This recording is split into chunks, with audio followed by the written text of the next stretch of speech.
Hello, હું દર્શના છું અને હું આજે તમને બતાડીશ કેરીનો મુરબ્બો, કારણ કે હું ઘર માટે કાચી કેરીનો મુરબ્બો બનાવું છું તો મને થયું કે હું તમને પણ બતાડી દઉં. એની માટે કાચી કેરીના મુરબ્બા બનાવવા માટે જોશે રાજાપુરી કેરી કાં તો તોતાપુરી કેરી. આ બે કેરીમાંથી જ મુરબ્બો બની શકે, બરાબર. અને મેં 500 ગ્રામ કેરી લીધી હતી, તો એની છાલ અને ગોટલો કાઢી લીધા પછી મેં એના પીસીસ આવા મોટા કરી લીધા, તો 400 ગ્રામ કેરી બચી છે. અને જો 400 ગ્રામ કેરી બચે તો તમારે ખાંડ લેવાની 500 ગ્રામ. તો જો હવે છાલ અને ગોટલો કાઢી લીધી મેં રાજાપુરી કેરીની, અને હવે આ બચ્યા છે 400 ગ્રામ, આવા મોટા પીસીસ કટ કરવાના. પછી આ છે 500 ગ્રામ ખાંડ, જે મેં મેઝરિંગ કપથી મેઝર કર્યું છે. જે બાર ઓલા મેઝરિંગ ગ્લાસીસ આવે છે ને એમાંથી મેઝર કરીને જ ખાંડ લેવાની. પછી આ બીજા ઇન્ગ્રેડિયન્ટ્સ તમે જોઈ લો. એલાયચી બે નાની ચમચી, લવિંગ 7 થી 8, પછી આ છે તજ 3 થી 4 ટુકડા.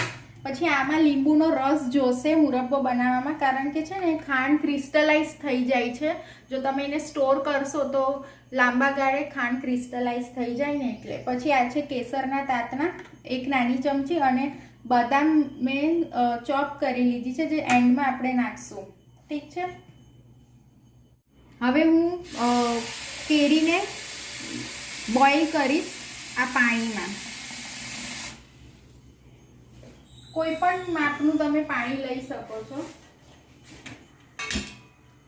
એનું કોઈ માપ નથી. અને હવે પાણી ઉકળશે ને એટલે હું આમાં કેરી નાખીશ, અને બસ 3 મિનિટમાં 3 થી 4 મિનિટમાં હું કેરી બહાર કાઢી લઈશ અને ગાળી લઈશ. કારણ કે અતિ જો તમે એને બોઇલ કરશો ને તો કેરી એકદમ ગળી જશે. આપણે એટલી જ બોઇલ કરવાની કે ચપ્પુથી જ્યારે તમે એને કટ કરો ને તો બસ આમ પીસીસ થઈ જાય એટલી બસ.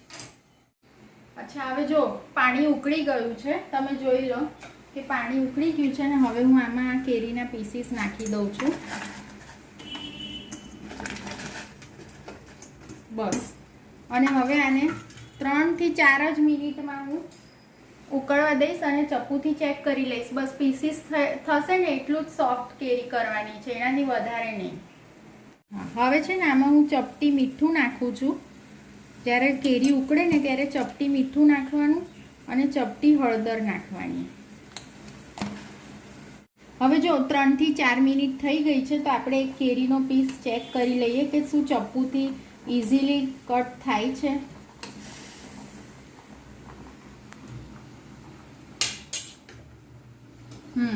એકદમ ઇઝીલી કટ થાય છે. તો હવે આપણે આને ગાળી લેશું.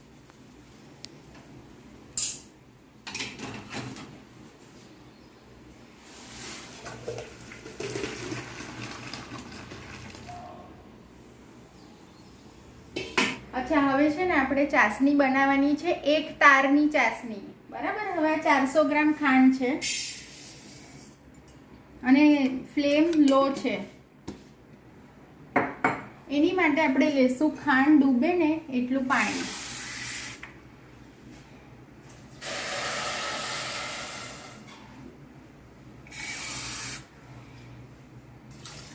બસ કોઈ પણ ચાસણી બનાવવા માટે ખાંડ ડૂબે એટલું જ પાણી લેવાનું. અને હવે આપણે આને ચાસણી થવા દેશું 1 તારની. અચ્છા, હવે જો 3 થી 4 મિનિટ મેં ખાંડ ઉકાળી. હવે આપણે 1 તારની ચાસણી ચેક કરવાની છે. તો આવી રીતે હું અહીંયા લઈ લઉં છું 1 ડ્રોપ, અને હવે હું તમને બતાડું છું. જો થઈ ગઈ છે ને 1 તારની. આવી રીતે લાઇટ હોય ને ત્યાં તમારે લાઇટ સામે જોઈ લેવાનું, તો એક્ઝેક્ટ 1 તારની થાય છે. દેખાય છે તમને? એટલે ફ્લેમ લો કરી દઉં છું. અને હવે હું એમાં આ બધા પીસીસ એડ કરી દઉં.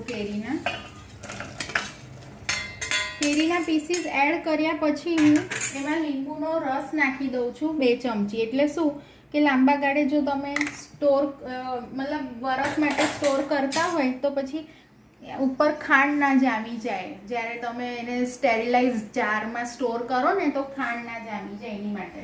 પછી નાખશું 2 ચમચી, નાની 2 ચમચી એલાયચીનો પાવડર. પછી લવિંગ 5-6, પછી તજના ટુકડા 4-5, કેસરના તાતણા, 7-8.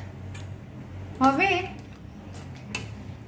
મેં આ બધા જ ઇન્ગ્રેડિયન્ટ્સ એડ કરી દીધા ને, તો હવે કેરી છે ને એનું પાણી છોડશે. એટલે હવે આપણે એને ત્યાં સુધી ઉકાળવાનું મીડિયમ ફ્લેમ પર, કે જ્યાં સુધી પાણી છોડ્યા પછી પાછી એક તારની ચાસણી થઈ જાય ને ત્યાં સુધી આ મુરબ્બાને ઉકાળવાનું. બસ પછી ગેસ ઓફ કરી દેવાનો, ફ્લેમ ઓફ કરી દેવાની. પાછી આપણે એક તારની ચાસણી થવા દેવાની છે. હવે જો મુરબ્બો થઈ જાય ને, એની બે સાઇન છે. સૌથી પહેલાં તો આ પીસીસ એકદમ ટ્રાન્સલ્યુસન્ટ થઈ જશે. એટલે આમ ટ્રાન્સલ્યુસન્ટ એટલે શું કહીએ, આર પાર તમને દેખાશે પીસીસ. અને સેકન્ડ સાઇન છે કે પાછી એક તારની ચાસણી થઈ જશે. કેરી એનું પાણી છોડશે, પછી આપણે ઉકાળ્યું ને એટલે ચાસણી પાછી એક તારની થઈ જશે. આ એની બે સાઇન છે. અને એકદમ ઇઝી છે, સૌથી ઇઝી અથાણું છે કેરીનો મુરબ્બો, જે આપણે બ્રેડ પર એઝ અ જામ લગાડી શકીએ, થેપલા સાથે ખાઈ શકીએ એવી રીતે. જો અત્યારે આ ઉકળે છે, તમે જોઈ લો. અને બહુ હલાવ નહીં કરવાનું, નહીંતર આના પીસીસ ભાંગી જાય. એટલે છે ને બસ એને ઉકળવા દેવાનું. હવે છે ને 7-8 મિનિટ થઈ ગઈ છે. આ ઉકળ્યાને 7-8 મિનિટ થઈ ગઈ. એટલે છે ને હવે હું આવી રીતે ચાસણી ચેક કરી લઉં છું. પીસીસ તો આર પર ટ્રાન્સલ્યુસન્ટ થઈ ગયા છે. જો આ તમે આવી રીતે લાઇટ હોય ને ત્યાં ચેક કરી લેજો. તો પોણા તારની ચાસણી થઈ ગઈ છે. તો હું ફ્લેમ ઓફ એટલે કરું છું, કારણ કે ફ્લેમ ઓફ કરી દઉં છું. અને હવે છે ને આ પડ્યું આ ચાસણી 5-1 મિનિટ પછી એક તારની થઈ જશે. જ્યારે ઠંડુ થઈ જશે ને એટલે જાતે જ આ ચાસણી એક તારની થઈ જશે. એટલે જ્યારે પોણા તારની થઈ જાય ને તો તમે ફ્લેમ ઓફ કરી દેજો, બરાબર? બસ આ મેં ફ્લેમ ઓફ કરી છે ને. હવે ઠંડુ થવા રાખું છું, એટલે પછી ચાસણી જાતે એક તારની થઈ જશે. હવે જો ફ્લેમ ઓફ છે, છેલ્લે હું નાખી દઉં છું બદામના આ ટુકડા. 2 મોટી ચમચી બદામના ટુકડા નાખું છું અને બધું મિક્સ કરી દઉં છું. ઠીક છે? તો બસ હવે જો આ ઠંડુ થઈ ગયું છે.